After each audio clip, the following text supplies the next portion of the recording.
All right, guys, welcome back. Chief Kirk for Kravology. This week we're going to do some graphs and do some cool stuff.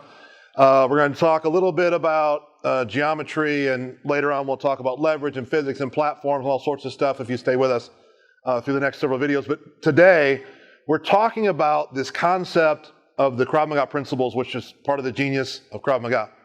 It's a principle-based system, which means you adapt based on the principle as opposed to memorizing thousands of defenses, which you can never access to under stress. So what we have here is, this line here is time, right? And this line here, this vertical line, is how precisely you need to follow the kind of things we do in Krav Maga. I'll give you an example in a minute, right? So I have 1, 2, 3, 4. And what that represents are the 4 general principles of Krav Maga as it pertains to a defense. Address the danger, counterattack, go to control, and finish. We're breaking out into 4. And then we do that over time. Now, here's the thing. Let's talk about choke from the front using a 2-hand pluck. So someone's attacked you, they're choking you, you're dumping into your midbrain or your amygdala, you're losing IQ points, and you have an instinctive response. The instinctive response is to bring your hands to the threat, and then we make a pluck from that motion, right? So that's another part of the genius of Krav Maga we'll talk about later. So address the danger. How we address the danger and how we harness the instinctive response is prescriptive, like a prescription from your doctor. In other words, take this, once a day for 7 days, whatever it is. This is prescriptive. It means the circumstances and danger are presented in a way that are somewhat predictable based on danger, and your response is somewhat predictable, and we're harnessing your instinctive response. And you should do this way. Do it this way. So addressing the danger, typically in Krav Maga, because the danger is a known danger as it emerges, is very high in terms of how prescribe. We prescribe an addressing the danger. We move to counterattack.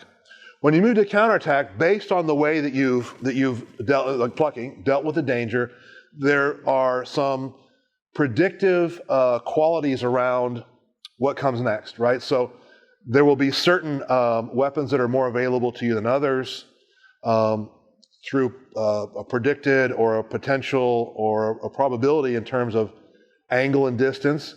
What combatives make the most sense for a counterattack, right? So we go from this concept of prescription to highly recommended.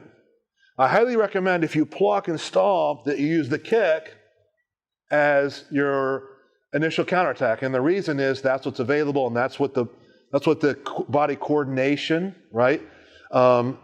We call it the chain, the way the chain is moving, right? That's available to you, right? So highly recommended. We get in control. There's lots of ways to get in control. We have drills we do here at the school around the world. We call it Da Vinci Man, where they stand like this. You go around the world and get in all different control positions. Now here, this is just a recommendation. Here are multiple control positions. Get in the control position that you find to be most accessible to you after you've done your counterattacks, right? Based on organically what the person's done. If you kick them in the groin and they bend over and turn this way, you're going to come in at this angle and you're going to get into a position where, a side control position on your feet. No, I'm not talking about ground fighting, right? So this is many recommendations, but it's not nearly as prescriptive as addressing the danger. The last one is finish. And when you're finishing, you're really doing whatever makes sense in the moment. We do drills with distance and angle and what's available to you in terms of your body and your structure to be able to either finish with combatives or finish through throws or other options. But this is very much an evolving organic thing. Here's the issue. Here's what we're talking about today. Most Krav Maga practitioners, for good reason, spend most of their time focused in here. And most instructors spend most of their time focused in here and most of their time thinking about this. And very little time and effort and training are actually put into understanding this, right?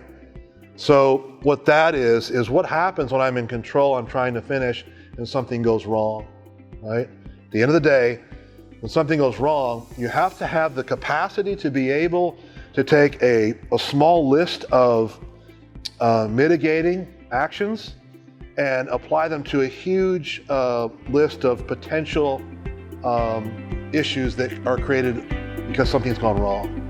We're going to talk about that today. So the next next little frame, you'll see what we're talking about. All right, so we're back. We're talking about this concept of working Krav Maga from a place where things go wrong. And I want to make a comment before we go on. There's a couple solutions, and the most common solution is a good one.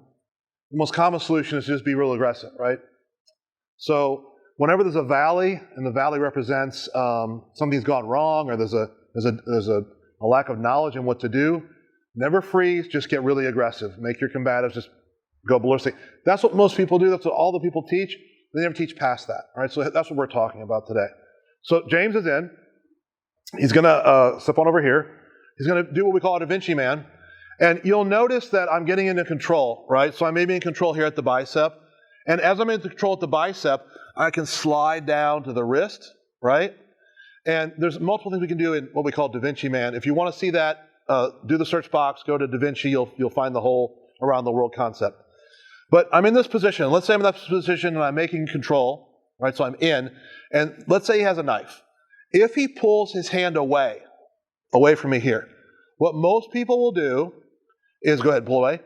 As he goes away, they'll either just kind of chase him around, which is terribly dangerous, don't do that, or they'll just start making punches and knees and everything else. And that's fine, but when the knife is free, it's very dangerous, right?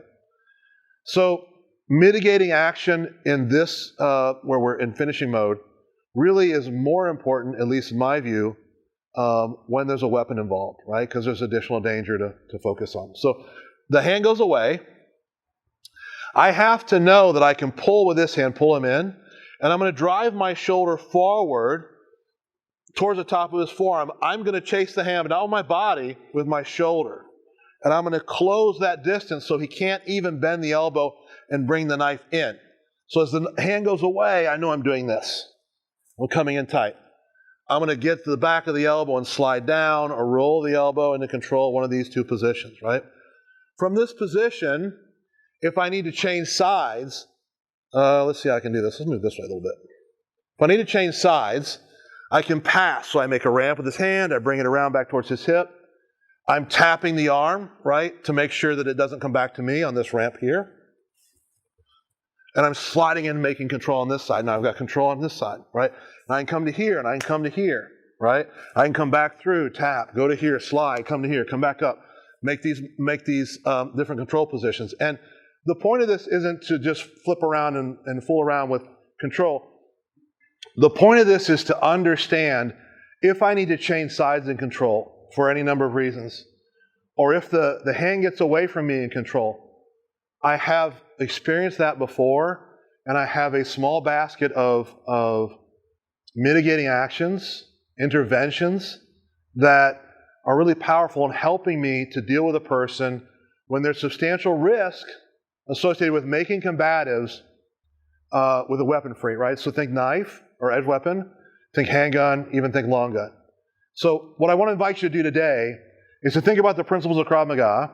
Think about how much you know about drifting into danger. You probably know a lot, right? Think about how much you know about your combatives or your counterattacks. You know a lot, right? Think about control positions. There's a basket full, a handful. There's several many. You probably know a fair amount of those.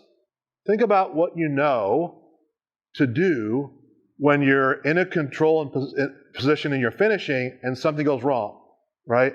You probably don't know very much because it just isn't trained all that often. Very high level stuff.